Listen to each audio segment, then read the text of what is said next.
Good evening. Welcome to the Buckle Up Podcast. We're so excited that you are with us tonight. We would like for you to do three things already. Subscribe, like, and share, because this podcast tonight is going to be incredible. I have some friends with me, and we're going to talk about marriage is a commitment and not just an event. So buckle up. We're moving forward.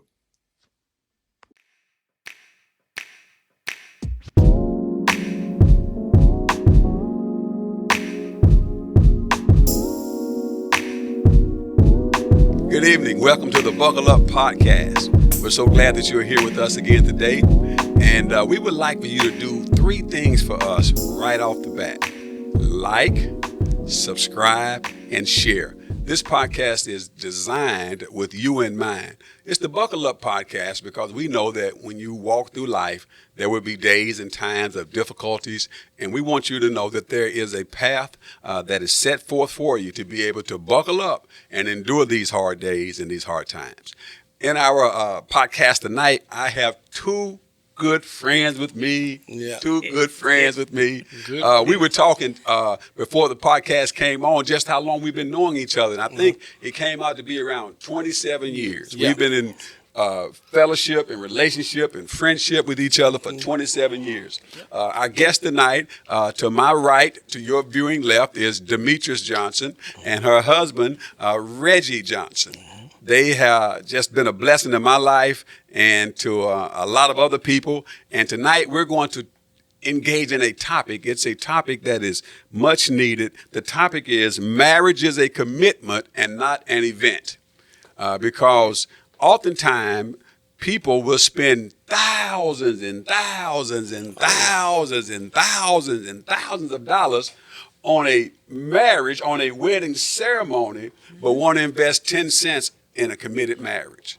Yep. So we want you to know that marriage is a commitment and not an event. Just for transparency purposes, we've been in a couple talk group together for how many years as a couple talk group? 25 years. Okay, so 25 years. That's about right. Yeah. Because Shantha and I got married in 1995. Okay. And during that time, I thought our marriage was just good.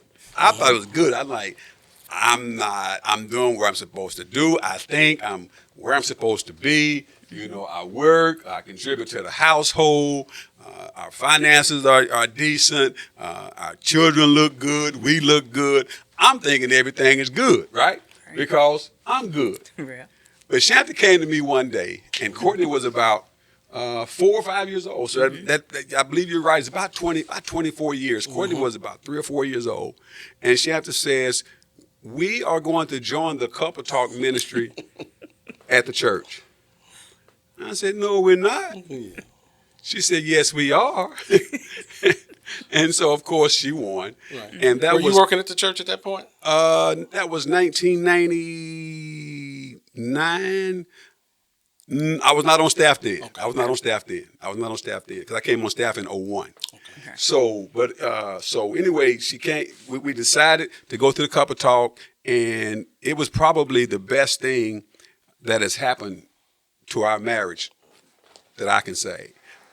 So that's how long we've been knowing each other and been in ministry with each other. And we meet the first Friday of every month for the last 24, 25 years together with 3 other couples. Yes. And that makes our marriage ministry, our Couple Talk ministry sail.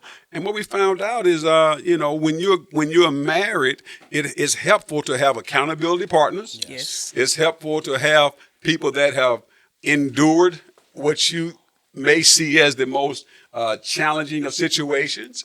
And it's just good to have people that you can talk to and run things by. And we've seen each other's children grow.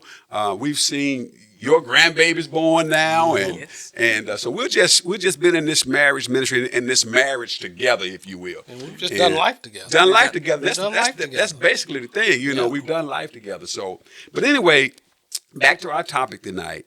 Marriage is a commitment and not an event. And I chose to have Reggie and Demetrius on our podcast tonight because they are in some ways, a unicorn. 55, 60% of the marriages that happen end up in divorce, especially people who get married at a young age. Now, how old were you when you all first got married?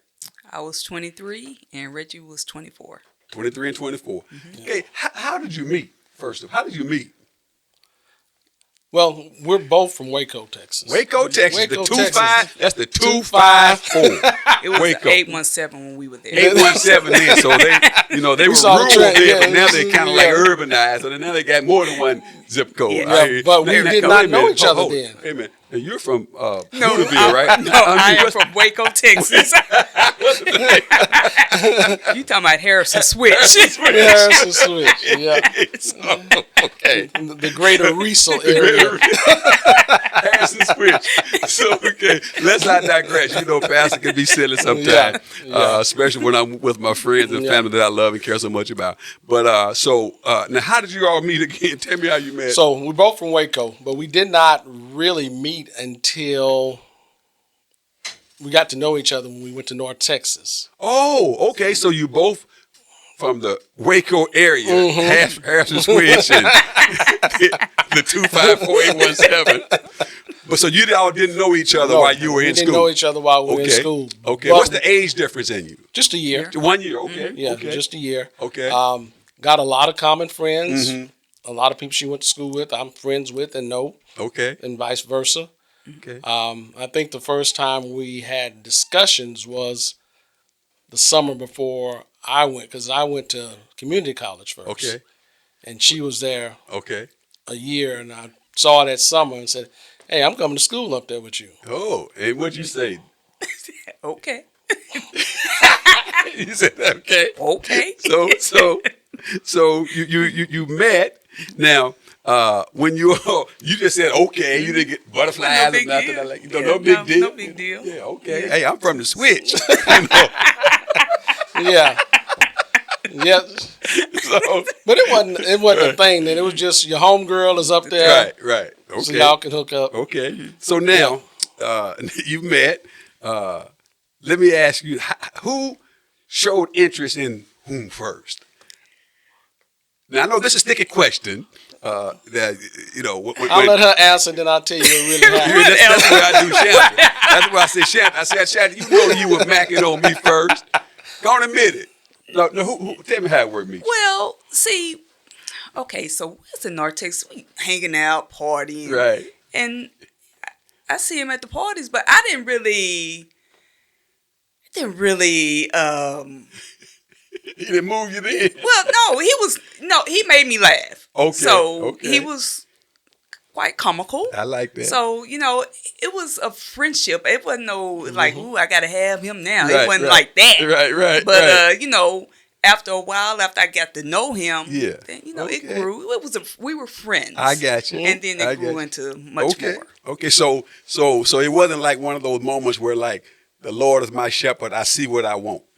It wasn't that moment. It may not be for Now, you, but there's another piece in that I think she forgot out, because Okay. I got word from my cousin that she wanted to get with me. oh, Really? so Yeah. so we didn't have emails then. You had cousin Yeah, mail. your cousin mail. Your cousin mail. tells she, because they worked at Kmart together. Oh, Nietzsche, do you remember that? Not exactly. Not like that. Not like that. But listen, listen. We're not here to fight. No, we ain't gonna We're fight. Ain't You know, here to fight. and you know, Pastor Joe's not messy. But I had just heard that. Okay. So we really don't know who showed No, interest we don't. first. We don't No, have a we clue. don't. then. Okay, now for you listening and watching the podcast, we don't know, but don't know. but we know now. How long have you been married now? It'll be 34 34 years, years. June 34 16th. years. Yep. 34 years. Got married when they were 23 and 24. Yep. 34 years. They've been married longer. They've been married longer than they've ever done anything else Yes. in life together. Yes. Let's give the Lord a hand clap praise. Amen. I'm happy right. about that. So, I guess I wanted to ask you, when and how did you know that you wanted to take this journey together? I'm gonna start with you first. When did you know? Because in my case, Reggie, let me set it up first. Okay. In my case, when I met Shanta, She had not been married 29 years. And you know my story. We've Yeah. been a couple talk Right. together. When I met Shanta, you know, I immediately fell in love with her. When I saw her, Okay. I said, I started rearranging things. Okay. You know, I was making some moves. Yeah. I was putting some things to the side and working some other things out. And because I fell in love. I remember she when I remember her, she had on a black dress. It was during a Christmas party. She had on this vest. Her hair was on her shoulders. She had on like some silver-like shoes. And man, I was like, wow. But anyway, let's not digress. Yeah. When did you know that you wanted to take this journey together? When did you know that your heart was different for Michi? And I call her Michi, y'all, because we family. You may hear me call her Auntie. You may hear me call her Michi. You may hear me call him Deke. You may hear me call him Reg. That's because that's our We've been at intimate it a while. family Yes. language. Anyway, go ahead. I'll start with this. I think a lot of young men, the right woman will make you make some moves. If you find the one that's worth putting some things aside and changing what you're doing, you'll do that. When I felt in my spirit, in my heart, that I wanted to change some things, it made me say, okay, what am I changing for? I was like, this girl got everything you need. Right. She had my back. She cut for me. Right. I'm 24. Right. I'm probably right at the peak of the stupidity of my life. Right. Now you wasn't so you wasn't. Let me make sure that I hear you here. So my question is, when did you know that your heart had changed and gone to another place for her? Because you know, as we're going through life, we're young and we're doing our thing. Something has to make us pause and stop and change, right? Yeah. So that happened to you with Michi. When that happened, when did you know? How did you know? Shall I say? It was just right in there. Like I said, I was at the height of my stupidity. And it made me want to go, you know what, I need to change some things if I'm going to be with her. That's what you're going to change. Okay, Yeah, that's the things I'm going to change. I need to stop being stupid. Yeah. There's some numbers I need to lose. Yeah. We gonna be There's some places I don't need to go. Yeah, we're going to talk about all that. All that. Slow down. Yeah, Look, okay. we got about an hour. Okay. Slow down. Yeah, you pump Okay. your brakes. Well, what's up? Give him a ticket. He's going too fast. No, I'm just kidding. But no, really. but it was that just seeing the way she supported me. Right. When you knew Yeah. that your heart had been hijacked. Yep. And I was It had like, been taken. what else are you looking for? Yeah. It was outside of you, basically. Yeah. So you the one. Wow. Michi, how did you know that you wanted to take this journey with Reggie?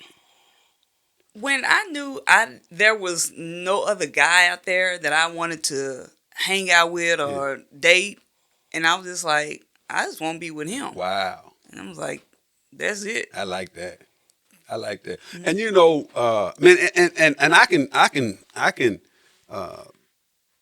vouch for that in my own situation. My own, you know, I mean, because you know, when you're doing this, you know, you're doing life, you're doing you, but then when you meet that person, When you meet that one. when you meet that person, and it's just like, I just want to do this. Yes. You know, Every day. Everything else seems kind of Every day. mundane. Yep. You know, so, but, I mean, awesome. Thank you for that. So, your hearts were kidnapped. Where you going? What you laughing for? Tell me. So I'm in a fraternity. Right. We're And, going to get to that too. Well, we'll get to that. Right. But it's part of the hijacking thing. Right. So in about 1987, 88, they had a big step show at the convention center in Dallas. You shouldn't have step shows outside of college places because the people don't understand. This is 1988. You got Bloods, you got Crips, Right. now you got Kappas, you got all these colors. So the regular folks is confused on what's going on. So long story short, they shooting in the convention center Oh, wow. while the thing is going on.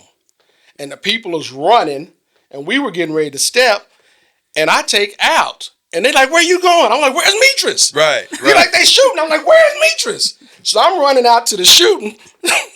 And one of my fraternity brothers that didn't know Metris, he like, dog, who's Metris? Oh, that's his girl. Oh, you definitely cut now. He like, he love, huh? Yeah, hey, listen, you know you cut for somebody when you hear the shots and you run toward the shots because you're trying to make Make sure Mitras was good. Wow. Yeah, man, that's And they teased me for a long time. They still mess with me about man, it. that's but that's a part because our topic again tonight, in case you're just joining us, is marriage is a commitment and not just an event. Yes. Right. So when you commit to doing life with somebody, right? Right. You commit to doing life. Let me ask you this. How would you characterize, because in order to get to 34 years, you had to make it to 1. Right. So how would you characterize the first 5 years of your relationship? And I asked you that. My mentor, Dr. Smith was telling us the other day. He said that I think he and his wife have been married now 54, 55 years or whatever. And he said for the first 15 years, they tried to destroy each other. They tried to destroy the marriage because they were just so into themselves, I guess. So how would you characterize the first 5 years of being married? Now, you really don't know you committed until down the road. You married now, right? You married, right? Mm-hmm. But how would you characterize those first 5 years? So that's 90 to 95. Yes.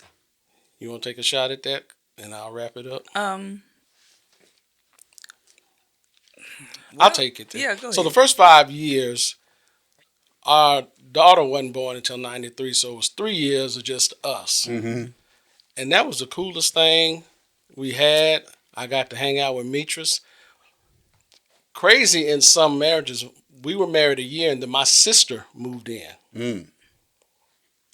Didn't throw a real wrench in nothing, but you do family. Yeah. But the first 5 years, Mitras, when I decided she was the one, I was committed. Right. So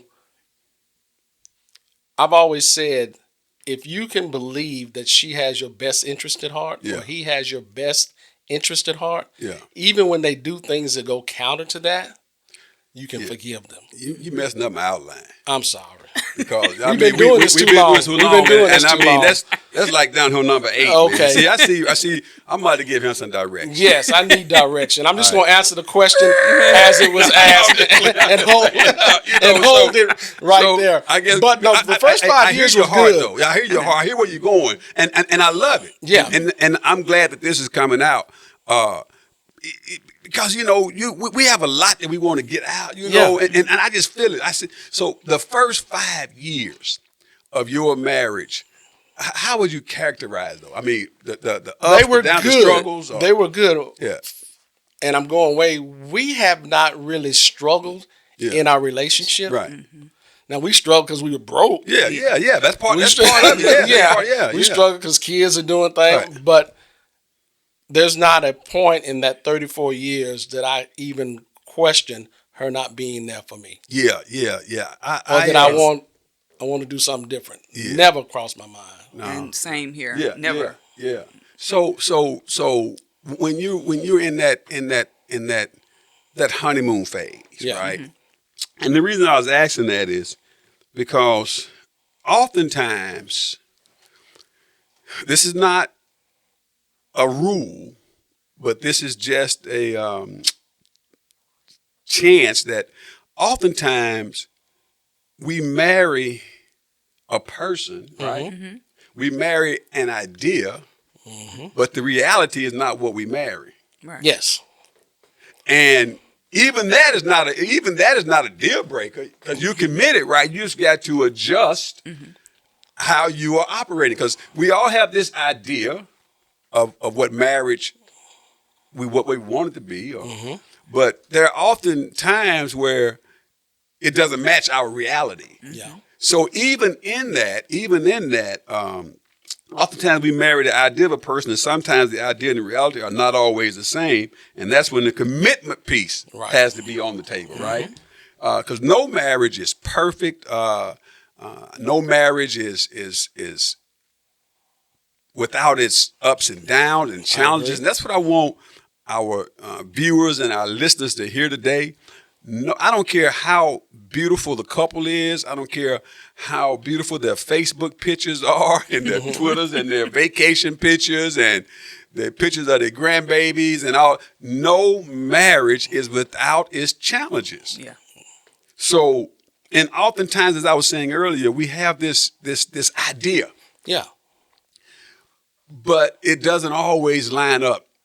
And then that's when you have to come to this commitment piece. And then, fortunately, what Demetra said earlier was we were friends. Mm-hmm. So a lot of things we got to know each other without all the sexual tension or I'm trying to impress around it. So you got that piece together. Yeah. We didn't talk a whole lot about, okay, what are your dreams? We didn't do a lot of that. Yeah. We did some of it, but that wasn't that whole interview process. But even going to church and being a family that was in church, because at that point I was not in church. Right, right. But I knew from a very young age that I wanted my family in church. Yeah, yeah. I don't think we had that conversation before marriage. Right. And okay. So I guess from that now was that a part of what you wanted as well, Michi? Yeah. So you all were just blessed. Yes. That you didn't have to play that tug of war. We didn't have to play a whole lot of tug of war. So there are some young couples out there that you may have to deal with this reality that is not the picture that you had for marriage in your first 5 to 7 years. So what I'm trying to get you to hear and see is to work through it. Work through it. Because you did not sign up for an event. Now, you got the prettiest picture. You had the prettiest cake. You maybe even had Maxwell or Keith Sweat sing at your party, at your wedding. But in the midnight hour, when everything is falling apart and it's challenging, you're going to need more than that. Yep. Those memories fade. Now I will say, when Shannon and I got married, one of the most beautiful events to this day, and I say that with unapologetically, to this day, one of the most beautiful events that I had the pleasure, the privilege of being a part of was our wedding reception. Shanta's mother and father laid it out. They went and rented this ballroom down in downtown Mobile, right off the ocean. It was beautiful, man, and had it decorated. And I still tell Mr. Hudson to this day, I said, one of the reasons why me and Shanta together, because I don't want to pay you back for that reception. First class. Huh? Yeah, man. Oh, man. It was beautiful. So those things are important. Yeah. Those things are important. They are important. But that's not what's going to hold you together when that reality and that picture comes. That wedding to me is for other people. A lot of times. It's celebrating you and some people. But that's for, I ain't going to say everybody's just for show, but it's a show thing. Well, I kind of like I love it. I told Courtney, I said, Courtney, I'm saving some money for when you get married. Dad, I don't want a big wedding. I said, this ain't for you, this for me. There you go. Right. This ain't just your wedding, this is my wedding too. I got friends I want to celebrate this because you're my daughter and I want to celebrate this. Right. So let me go and borrow $500,000. Y'all gotta stay together though, I tell you that much.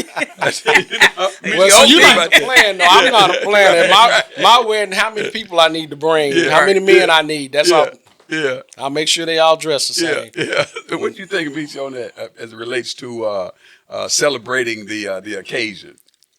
Oh, it's definitely for it's for the parents. Yeah, it's for the parents because We did it. Yeah, we did. We had our daughter got married. I was just going to say about that. Yeah. Jessica, when Jessica got married, shoot, man, we do. Man, I think I almost pledged that night.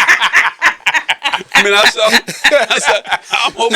said, what is this? Well, I'm gonna have to clear that. See, my son-in-law is an Omega too. Right. Yeah. And so we had a good time. Man, that thing was off the chain. I was like, that took me back to my college days. I saw you at that dance.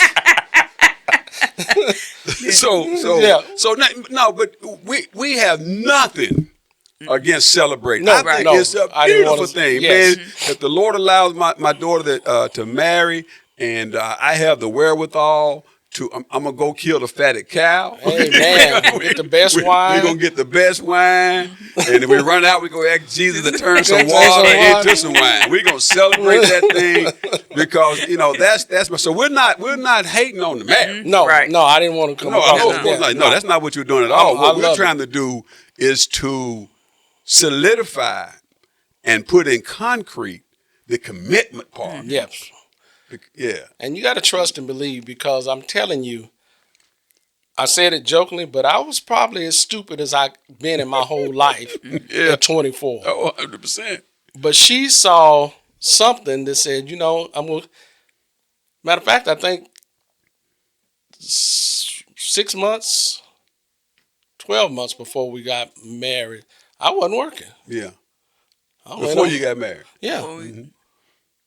Shortly after I proposed, I think I lost my job, and about 6 months, but she was still there bringing jumbo jacks for $1. So we had one of our presenters at our marriage conference a couple of days ago, and I'd never heard this story. So they're going to come on the podcast, and I'm going to let them tell a little bit more. And I won't tell you who they are now, but they'll come on. Remember, one of the presenters said that they met and dated for 2 weeks. Oh, yeah. Got married 5 months later. Yeah, that's when serious. they got married, they had a debate.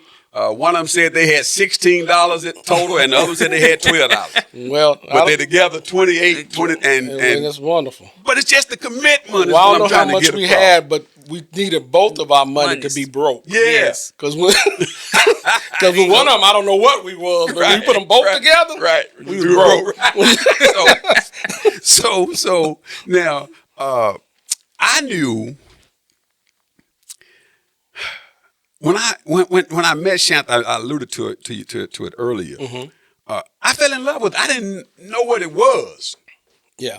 But I know what it is now. I know what it was now, and I look back. Man, I fell in love with her. But you got to keep in mind, I had prayed for her earlier. You all know my story. We've been together for years. And that. So for you all that are just watching this podcast, what I prayed, I remember being in the car with my mother. And, I was kind of dating a little while. And, I was doing your thing. I was good at dating. Amen. I got a PhD in dateology. I was just kidding. But anyway, so I remember I was in the car with my mother. I don't know where we were going, but I know she was driving. Okay. And I remember saying to my mother, I said, Mama, tell me about my dad. Okay. And because my biological dad passed. My biological dad passed when I was 10. But he and my mom had divorced when I was like 4. I don't ever remember living in the house with my biological dad. I was raised with the man who I call my father, who's with the Lord now. I was raised, that's my dad. That's what I call my dad. But my biological dad, I wanted to know, I said, Mama, tell me about him. And she told me a few things about him. And one of the things that she said he had trouble committing. He and I said, Mama, I don't want to be like that. And I remember saying these words to her. I said, Mama, I said, I'm like that too. She said, yeah, I noticed that. We're in the car driving. Yeah. She said, I noticed that. And then I remember praying. I said, can't make this up. I said, Lord, please send me a wife. You remember my criteria. I said, Lord, send me one who knows you, who has good morals, good values, good character, one who's educated, one who's pleasing to my eyes, and one who has good credit. Amen. You remember that? Amen. Yeah. Remember me telling y'all that, right? Yeah. So, and I remember praying that prayer, and then went to church a little while later, and the pastor was preaching. It was a Mother's Day sermon, and he asked the question. He said, "How many men out there have made women sour on men because of your unbroken commitments and your?" And I just remember sitting in my chair, and that's when I prayed the prayer. And I remember later, Shanta comes into the picture. Yeah. So then I said, Lord, you given me her. You giving me this. Now there's no excuse. Now I have to honor that and find value in that, right? Right. And that's kind of what commitment is like. Also, would you agree, Misha? When you commit to something, you find value in it. Yeah, help you with that, Misha. Say it. You are correct. Joe, you know what you did. You are correct. So, She don't hit fastballs. You got to pitch her underhand. help me out with this. Commitment is that, but I think you have to be committed to being committed. I don't ever want to purposefully disappoint her. I don't even want to accidentally disappoint her. Yeah. And I try to check, okay, we good? Right. But I'm committed Yeah. to doing that because, and I might be going too far, but No, you good. I reel you. after God, that's it. That's it. Say that again. Hold on for a second. Now, on our podcast, you all knew our podcast, but what we do when someone drops a nugget, we stop, we pause, we pick that nugget back up, and we deal with that for a minute. Now, you just dropped the nugget. You said, after God, that's it. That's it. Now, Reggie, I'm gonna share this with you. Then I want you to help me walk through this. When it comes to being married, when it comes to doing life and valuing my commitment to my wife, there's God. That's God. I don't want to break God's heart. I don't want to break Shanta's and my kids' heart. I don't want to break this church's heart and giving me the privilege of pastoring their soul. Amen. I don't want to break the heart of the people in this community who trust me, right? Yes. So therefore, those are the things that I value. Right. And things that you value, you treat them differently, right? Yes, you do. So as it relates to your wife, Meetrish, you value her. I do. And you don't want to break her heart. The last thing you want to have to do is to wipe her eyes wipe her tears because you know she got big eyes. I love it too. I love a big-eyed woman. You don't want to wipe the tears from her eyes because you've broken her heart. No, I Help don't. me with that, D. I don't. And like you said, God, then her, and we let other things get in there. People have their mothers, their kids, and that's going to always be no. This. And I've told my kids, I can make some more kids, and they'll probably look just like you. Yeah. But I only get one of her. I only get one of her. And so you have to value, you have to care for. Dr. Smith said something Saturday. And I share this with young men that get married. I just tell them, and it catches them, I say, love your wife. Love your wife. The thing that he added on that I liked, and he said, learn your wife. Yeah. He said, learn your wife and let your knowledge of her be your gift to her. Yeah. That was that nugget thing. And see, and that's scripture.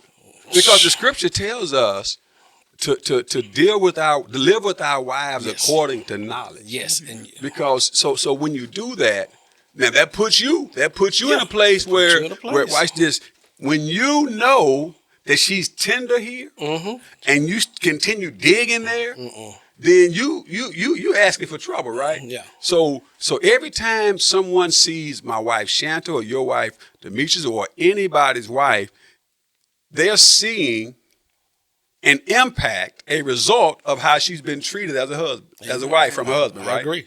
So I'm the thermostat, she's the thermometer. So my wife is a thermometer. That what you see is what has been put together or arranged because I'm the thermostat. Yeah. Help me with that, D. And you have to do that, and all of us are different. My wife is very different. But I'm different. Yeah. Okay. And we jokingly, she's like, I don't know if anybody else will put up with me. Well, you wasn't made for nobody else. I know. You was made for me. And I'm going to put up with it. I'm going to fuss about it. But I'm going to. But that's what I got. Now, Auntie, I meet you. Let me ask you this. Softball. There you go. Yo, we've been together. Oh, we cut up. Look, y'all listen. How many cruises have we gone on together as a family, as families? Three. 3, 4. Just 3. I thought think- more than that. I don't know. But anyway, but we've taken some other trips. We Miami. we vacation together. Yeah. So you all are kind of getting a little bit of behind the scenes. So, but we're gonna be on our best behavior. All right. So, Michi, answer this for me. How did having children early in your marriage help to shape your marriage? Because you all, Jessica was she was. Two? We were married 3 years When she was, when she was Yeah, born. yeah. So you So- was so- 27 when she was born, huh? 26? Yeah, 20. About to turn 27. Yeah. Yeah. What was the question again? how did having children how did having children earlier in your marriage help shape your marriage? It kind of made us grow together Mm-hmm. because Forced you to. Yeah, it forced us to because to tell you the truth, I needed help because Reggie is the caregiver of the family, and I was like, this baby need to go to sleep. I would cry, and he always had my back. Right. Give me the baby. and he's just that he's always been that caregiver, so I could always depend on him to come get this child. But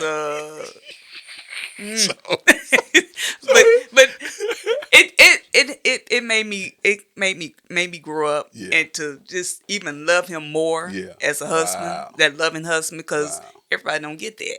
Woo. I mean, he could have been that man that's like, that's your baby. You need to handle that. You need to handle that. But no, I always knew that he had my back, that he was always going to be there to support me with the child. And whatever I needed, he was always going to be there. So when you have that, Michi, when you have that level of understanding, when you have that level of trust, when you have that level of commitment, it gives you a better chance to walk through this crazy world we're living in. See, trust is like a seatbelt.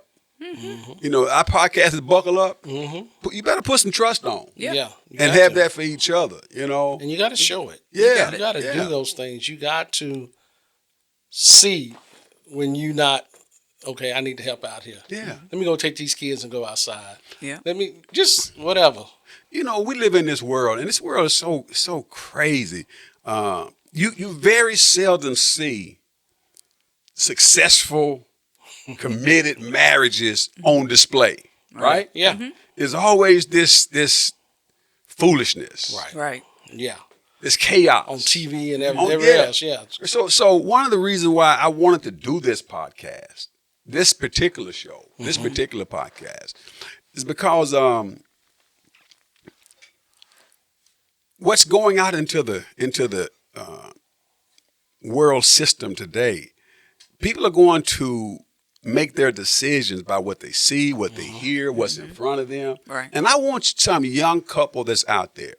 You may be contemplating getting married right now at 23 and 24, and it may be the most fearful thing that you've ever thought about.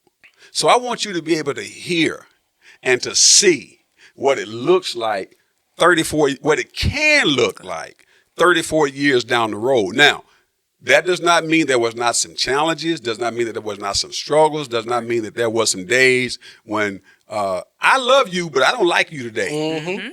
I love you, but I just don't like you today. Right. There's probably a lot of days she don't like me. 100%. I mean, listen, I know. Y'all know, you know Shanta. Y'all just pray for Shanta. People pray for Shanta all the time. You know, Shanta go out. She'll go out, and I'll introduce Shanta to somebody, and they'll say, "That's your husband?" Wow. They say, "Oh, we're praying for you." but Yeah. no, talk to me, D. Well, at the end of the day, I think a lot of men, I'm really generalizing, we don't function like women function and think. I can walk through the house and there's something in the floor and I can pass it 4 times. She's like, "You didn't see that in the floor?" Wasn't looking for it. I really didn't see that. Is that bothering you, dear? Well, you might Pick want it to up. pick that up. I wish I would. I wish I But it's just things Don't that try you that. do. I got 29 years Nah, of my don't- marriage. So you ain't trying. Right. But I think you just got to be mindful and try to do things that you know please them. Again, I want to please her. I want her happy. There's nothing more. There's a guy at our church that says, "Here come that smiling woman, brother. You must be doing a good job." And I never thought about that like that. But you was talking about being a thermostat and a thermometer. Right. Yeah. Yeah. If my wife is smiling and happy, that means And every time you see her, she mean mugging, that means something. frustrated. Come on, bro. Yeah. Why we got to get the brunt of that? There you handle go. handle your business at the house. There you go. Or if your husband out and he just a certain kind of way. Listen, we are here to help one another. There you go. Right. So let me ask you this. Who or what have you allowed to help shape your marriage, mentor-wise, or is there a couple that you looked at from afar, maybe even up close, and you've been able to talk to them and they share some nuggets with you, and so on and so on? Is there anyone you can look at? I know I've had a few. I got several. It was a blessing to us to come to our church at 23 and 24 years old. At a young age. At a young age. And the blessing was there were men in that church, married couples in that church, and they were 6, 8, 10 years older. Right. And they pulled us in. Specifically those men. They pulled me in. So I go from the frat house. Right. Yeah. They was trying to pull you in too, but they wouldn't mean no good. Yeah. Yeah. No, 100%. No, they wasn't trying to. Oh, 100%. And they wanted to go to the clubs and all these other places, and they chased women. That's number 9 on my outline. Okay. I'm just going to go ahead and ask you now because you just ran into it. Number 9 is, how did your friend circle change when you got married, or did you make any adjustments? Well, I cut off some of them. You got to. And I had to cut them off because I knew I wasn't strong enough to go hang out with them. Yeah. And again, they was going to the club, and when we went to the club, we tried to meet ladies. Right. And my wife didn't let me bring women home. Yeah, so married thing, for real. Listen, married people need to hang out with married people. I agree. Yes. Right. I agree. Especially, watch this, not just any married couple. No. But married couples that are committed. Because I tell you this, Michi, you show me your friends, I'm going to show you your future. There you go. I like it. You show me who you're hanging with, what's influencing you, what thought process you have, and I'm going to show you where you're going to end up. Yeah. So to your point, you can't go do that. You can't do that. You're going to lose. You can't do that. You're going to lose. And it's not like you're judging them, right? No. You're just trying to protect yourself, protect There your you go. own marriage, protect your own commitment, because these things happen if you're not on guard against it, right? You gotta be So on guard. friends, listen, if you're out there and you are single, be single. But if you're married, be married. And find you some find married, couple. committed Find some married couples. friends. Yes. But these men that I were talking about, they had already gone through the stupidity and frugality and foolishness of early 20s. So they weren't doing the things that people my age was doing. So what I think that did for us, we got to fast forward. Yeah. A lot of bumps and bruises that I think a lot of young couples go through. Yes.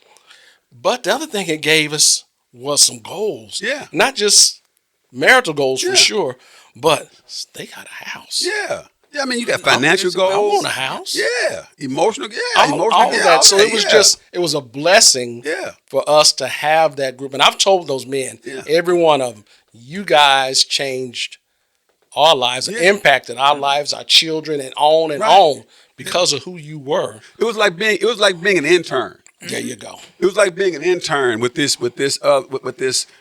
older couples who had walked a little faster and a little longer and a little stronger. It's like being an intern. Yeah. And if you have the opportunity to be an intern, if you're out there being intern, and be careful as an intern that you don't try to do what they are doing yet, but because that was a process, right? It's a process. And your time will come. Your time will come because you could have went home saying, well, I want the same house they got. Man, they've been at this thing 27 years. Y'all been married 2 days. Yeah.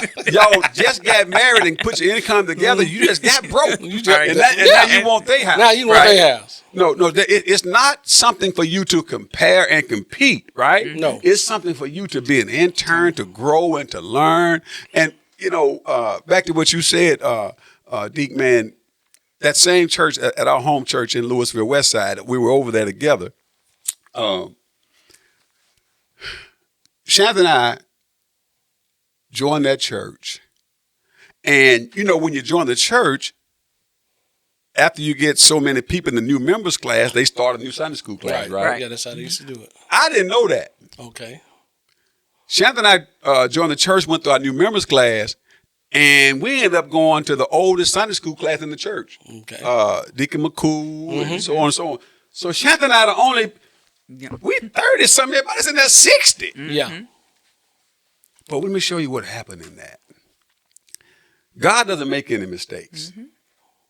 I didn't have any grandparents. My grandparents had all transitioned, and I didn't have anybody that was older in my life like that. And I was able to sit in there and talk and listen. They even let me teach a Sunday school class one time. Poor little Joe. They let me teach Sunday school class. I see Deacon McCool now. He just, he was very gentlemanly, like, you did okay. But yeah, so you need to be around. You need those. And then the other piece of this, and this is something that I'm not struggling with, but God has put on my heart that I need to move on. I've gone from that brother that needed the intern to being the mentor. We've got to reach out to younger couples in organic ways, because that's how they did. Invite them over. And you ain't coming, I'm finna preach to you. Just let's come and hang out and spend time together. Yeah. Get to know each other. And we need to do that. But you get caught up in your own world and don't make time for that sometimes. But that needs to happen. Well, we get ready to do that on our podcast. The podcast that we talked about with the theme of it is, where they say every pastor needs a Timothy, right? Mm-hmm. And every Timothy needs a Paul. Mm-hmm. But we're going to take it a step further. So I'm pastor, right? So I need a pastor. I need a Paul, but I also need a Timothy. Yes. To tell you something else we need. We need to add one more component to that.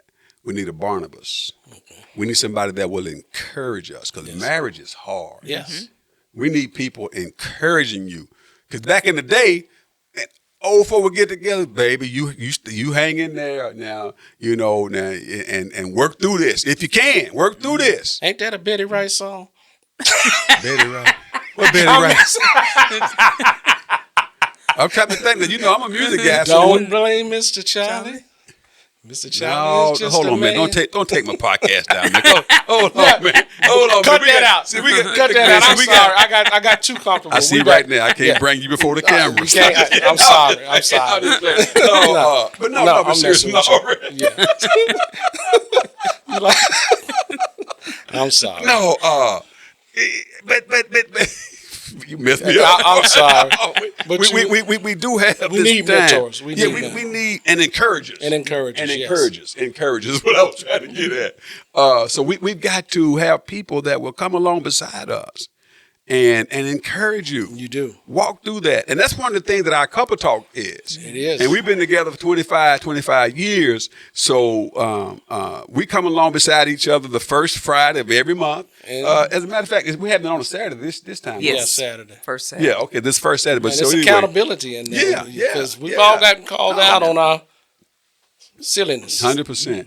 Hey, listen. I told you, our time just flies way too fast. It just flies way too fast when we start rolling. What I'm going to ask you to do now, Demetrius and Regis, and I'll let you go first, Reggie, give you time to get your wheels rolling, meet you on this one. It's just a simple ask. If you had to share any nugget with a young couple that's contemplating getting married, or maybe you're already married, just share a nugget with them that has helped you sustain for 34 years of your marriage, and give me about a minute and a half of that if you can. And again, for the lady, I'd have to think about it. But for young men, I'll go back to what I said earlier. Love your wife. Love your wife as Christ loved the church and gave himself for it. And that doesn't necessarily mean dying. Dying is easy. But telling the brothers you can't go out and hang out when you plan to go out and hang out and now the baby's sick, that's denying yourself. That's giving yourself. Yeah. But baby, I plan to go. Yeah. Well, but the baby's sick. Yeah. You're not dying physically. You're dying to your own flesh. Dying to your flesh. Selfish and motives. that's what I think people don't really dig into. That's the giving. Yeah. So do that. Women, just be respectful of your husband. Let him mess up sometime. Let him mess up. Yeah. Yeah. And don't tell him, see, I knew you was. Well, see, he don't get into the woman part, but Okay. Meet you, let you. Well, you said a young couple. Yeah. Meet you. Yeah. The women are gonna be like, you be telling me I can't. I need to tell him he messed up. Yeah. I'm just telling you what I need as a man. 100%. And your girl can tell you, I can tell you. 100%. 100%. For women, just respect your husbands. Respect your I mean, because they basically that's all they need. That they need their respect. They don't need to be belittled. Right. You don't need to tear them down. Right. You build them up. Right. So respect, I think, is like the number one thing. Is respect your husband, love your husband, and men, like my husband said, love your wife and learn them. Okay. But here's another piece, and I'll make it real short. The biggest pressure, if you were serious about your family and your wife, the toughest thing that she said to me one day was, you do what you think is best, baby, and I'll support you. So whatever I decide is going to affect the whole family. She didn't have it. You do what you think is best for me and the rest of our family. Wow. Nugget. That was heavy. So, yeah, I mean that's a lot of pressure on a man that's trying to look out for the overall care, nurturing, finances, everything, support of the family. To have that put on, but there again, that came from trust. It came from trust. I mean, I don't think she probably said that the second day of marriage. No. So, that comes from trust. It's like when you have been in this thing committed to one another together, and you know that she has your best interest at heart, and you know he has your best interest at heart, and this may be a decision that falls squarely on the household, but you're giving your husband that lane to operate in. That is the ultimate compliment, by the way. It is. You know, that's the ultimate compliment. And I think that's beautiful. That's beautiful. So, hey, that's been our podcast for tonight. Buckle Up Podcast. Time moves way too fast. We tried to, I think all of my little topics that I wanted to hit eventually was woven in there. We had to put some in reverse and bring it back around. But one of the things that really I want to leave with, of course, what Reggie said, love your wife, respect your husband. A practical thing is you have to choose your friends. Yeah. You really have to choose your friends. And find you a way that you can become an intern to a loving couple. Because some couples, you came from broken families, and some of your situations are not really healthy. Can we just tell the truth and shame the devil? But just because you came from a broken place don't mean you have to stay broken. That's Don't have to mean you have to be broken. Knock on some doors. Find some people that you value, that you respect, as you were saying earlier, and model some of those best practices. So that's what I want to leave with you. Again, thank you for being a part of our podcast tonight. This has been rich. Time goes way too fast when we're just on this sofa, on this couch, just loving the Lord and sharing knowledge. And Amen. One of the reasons why I wanted to do this podcast, because in this podcast world, there are all types of podcasts out there about everything. You got Shay gossiping about it. This is making enough money, and you got this. I want to be a place where we can drop some nuggets of value that really mean something. Some young person, some person that's struggling out there, even some older couple. Yeah. Right. You know, even some older couples out there. I'm glad that you had an opportunity to share this podcast and just work with what you have. Yeah. Start right where you are. Respect each other enough. Find value in each other enough to continue serving one another. So again, thank you for being a part of our podcast. I would like for you to share, like, and subscribe. And every Monday, a new episode comes out. I hope this one was of value to you. We're so glad you came. Yeah. And remember, buckle up. Thank you for having us. Thank you for having us. It's our pleasure. It's our pleasure. Thank you. Buckle up because we're moving forward. Thank you. Hey, thank you for being with us again. And if you enjoyed tonight's podcast, you do not want to miss next week's podcast. Next week's podcast, we're going to talk about how when your faith is questioned, how you answer it and give you some ammunition, give you some tools to be able to defend your faith. You don't want to miss next week's podcast. Buckle up. We're moving forward.